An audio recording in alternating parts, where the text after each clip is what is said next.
drugs and alcohol, and I was a hot mess. But Jesus saved me.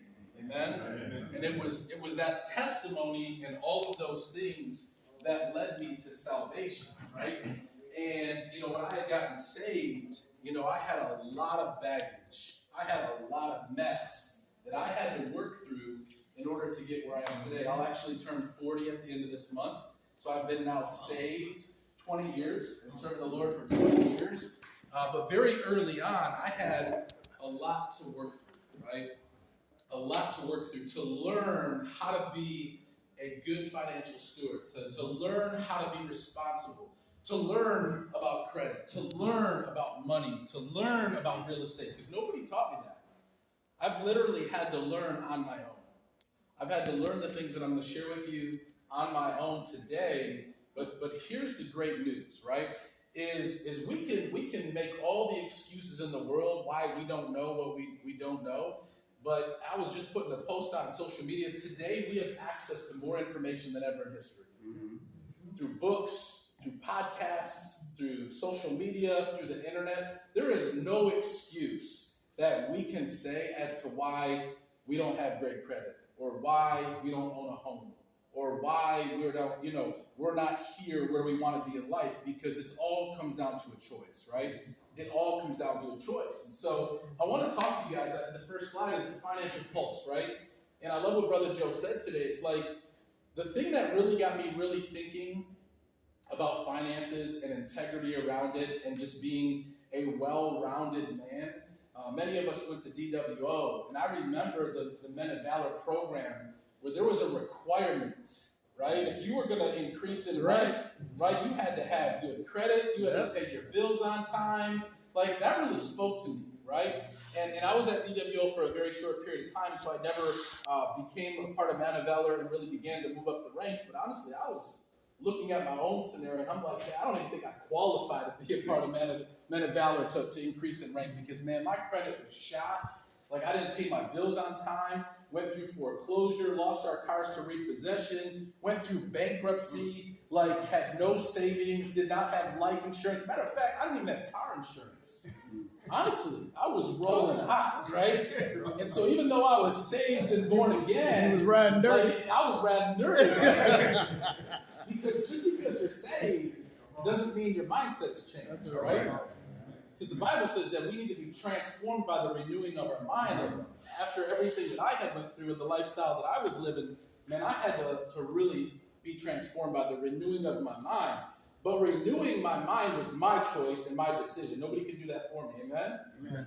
And so I began to say, okay, God, I know you have a plan for my life. I know you've called me to be successful. I know I've had these prophetic words spoken over me. I know I've had all these things and confirmations and all this. And Lord, I know that you can't bless a mess, right? And I want to challenge you tonight. God cannot bless things when they're out of order. Right? Because God is a God of order, right? And so God told me, he says, Justin, you need to get your house in order. He says, you need to get your finances in order, because I want to bless you, but I can't bless when it's all over the place and it's all messy, right? So I had to begin to make some decisions to begin making, proper, adjustments, proper decisions to get me from where I was to where I am today, okay?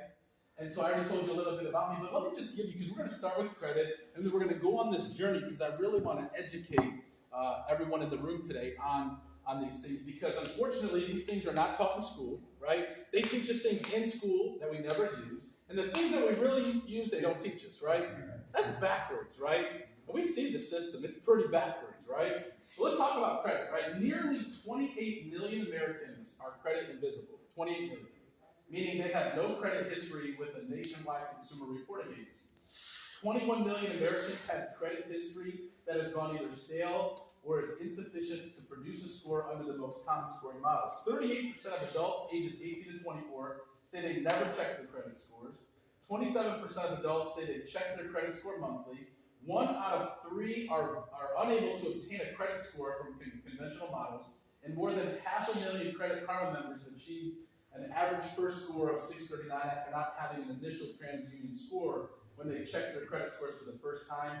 And The average credit score from 2012 to 2021 is, I think it just went up to like 700, right? I was never taught anything about credit. Zero, right? And credit, and I love Dave Ramsey, right? Dave Ramsey's awesome, and he's helped a lot of people get out of debt. But there's some things about Dave Ramsey that I don't agree with, right? Because you can be out of debt, but you still need credit, because credit is not just about getting in debt. Credit affects so many other areas of our lives, and I believe that we're not called to just have credit, but we can use credit to our leverage and build wealth, right? That there is a process and a game that you can play that all the people that are wealthy, that are investors, that invest in all these things use and leverage OPM. I'm not talking about the drug, right? Opium, right? I'm talking about other people's money. Right? Other people's money, okay? And so it all starts with credit. Now watch this. I had bad credit for a very long time. Matter of fact, I think my credit score was in the 500s. And then we started to get credit very early on when we got married. And so we bought a house, we bought a car. I went out and I think I even financed my wife's wedding ring. All this, it was just credit. And then when the market shifted and crashed, so did our credit. And so I was like, okay, Dave Ramsey said, when you get out of debt, so my way of getting out of debt was filing bankruptcy, right? It got me out of debt, right? Well, he did it twice. Yeah. But the only problem was when we lost our house to foreclosure, we began to rent because we couldn't buy another house. And my mindset was, well, I'm not going to take out credit. If I'm going to buy a car, I'm going to buy it with cash. The only problem was I didn't have a lot of cash, so the cars I could get with the little bit of cash that I got cost me more to repair them than the actual cost of the car, right? Because they were always breaking down the cars, right? And so back in 2015, which was just about 7 years ago, I said, I don't want to rent forever. I said, I want to end up buying a house again for me and my family, especially if I'm a real estate agent selling people homes. I think I should have a house, right? Right? And so I began to make some decisions that I'm going to share with you about in a few minutes that took me on a journey to get where I am right now. Let's talk about the side effects of bad credit, okay? Or poor credit. Poor credit can make it harder to get a car and home loans, right? Because sometimes when we get put into an emergency situation, so let's say you got a car and it breaks down, right? You can't go very long without a car, right? So what do? We go hit up that little car dealership on the corner. Like anybody can get financed, right? Anybody. But what they don't tell you is your interest rate's like 24%. And guess what? Because we're desperate and we need a car, what do? It's crazy, right? And they take advantage of our poor credit situation. So poor credit can make it harder to get a car and home loans. And to qualify for credit cards, you may need to start off with a secured credit card to build your credit. I'm going to talk about that in a moment. Even if you are offered a loan, chances are it will be at higher interest rates, okay? And the banks know this. And the banks take advantage of our lack of knowledge. What does the Bible say? People perish for the lack of knowledge. But there's another verse that in another translation that I love and I use. It's not perish. It says people are destroyed for the lack of knowledge, right?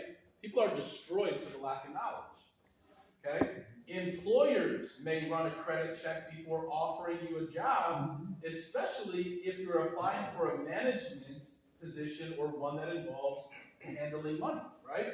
Consumers with lower credit scores generally pay more for auto, renters, and homeowners insurance. So even if you have a bad credit score and you're like, well, I don't really need to go out and build my credit because I just want to stay out of debt. Well, you can't build good credit without having debt, right? There's just a way to use the debt to your advantage and play the game to where there's actually a lot of benefits towards it, right? And so we can see that if we don't have good or excellent credit, that it affects everything else that we do. And so from a good stewardship standpoint, should we have good to great credit or should we just settle with fair to poor credit, right? Because what could we be doing with that extra money that we're paying in higher interest rates, right? Higher rent, right? Higher premiums, higher loans because our credit is not good, right? And for a long time, guys, I just accepted it. I'm like, you know what? It's okay, right? I'm not going to do anything about getting my credit in order. I'm just going to leave it the same way. And unfortunately, my dad had bad credit all the time as well, right? He wouldn't pay his bills, things would happen. And so how many of you guys know that generational curses can even be financial, right? That follow you along the way, right? What makes up your credit score? Again, people are destroyed for the lack of knowledge, so most people don't even know what makes up a credit score. There's 5 factors that make up your credit score. Number 1 is your payment history, right? This is the biggest one. Okay, this is 35% of your credit score. Payment history defines how you consistently that you've made your payments on time, right? This is the biggest factor. If you can't pay your bills on time, trust me, if you're the lender, right? If you're a lender and I'm coming to you for a loan and you see that I can't pay my bills on time, how does that make you feel? You don't want to lend me no money, right? Okay? Accounts you owe. Okay, so this means the accounts that you owe, right? This is 30%. So this is the amount of money that you owe. Okay, how much money do you owe? Next one is your length of credit history. Even though it's 15% of your score, this is the one that takes the most time. Because they want to see that, okay, he can pay his bills for 1 month, 3 months, 6 months, 12 months. But can he pay his bills on time for 5 years, 10 years, 20 years? Like, this is the one that kind of puts you over the top to get to that top credit score, which is, so your credit range is anywhere from 350 to 850. 350 is like, man, that's in the dumps, right? Is that actually a real score? It's a real score, right? And 850 is like, it's the holy grail. That's it, right? You arrive to the holy of holies in credit, right? And I'll tell you a funny story. So I used to be in mortgages, so I used to pull people's credit scores. And my mom, she said, hey, can you run my credit? I don't think I have good credit. Like, again, never had a conversation with my mom about credit, never had a conversation with her about really debt or anything. And I was in my early 20s. I said, sure, Mom, I'll pull your credit. My mom had an 835 credit score. Wow. I said, Mama, you're about perfect. Yeah. What do you mean you thought you had bad credit? Until this day, I've never seen a credit score higher than hers. I bet you. But here's the sad thing. She never taught me how to get a good credit score. Yeah. She never shared with me the power of credit, right? And so, but what really put her over the top to get that 800 plus is not only did she, have the payment history, not only did she have the amount she owed good, but it was that length of credit history that really got her over the top, right? New credit you apply for, right? So we call them inquiries. So when you're inquiring to get debt, that hits your credit score. We call it a hard pull or a soft pull. So when you go to apply for a mortgage, they hard pull your credit, right? So that affects your score by 10%. But what they don't tell you is you have 30 days to use that. So you can go apply to 5 different mortgage lenders to see who's going to give you the best rate. You only get hit from one pull, right? Same thing for a car, okay? And then lastly, types of credit you use weigh at 10%. You have mortgage loans. You have revolving loans. A revolving loan is a credit card or a home equity line of credit. You have an installment loan, which is like a car loan, okay, or student loans, right? So these 5 factors make up your credit score, and when you know how to play the game, it gets really fun, okay?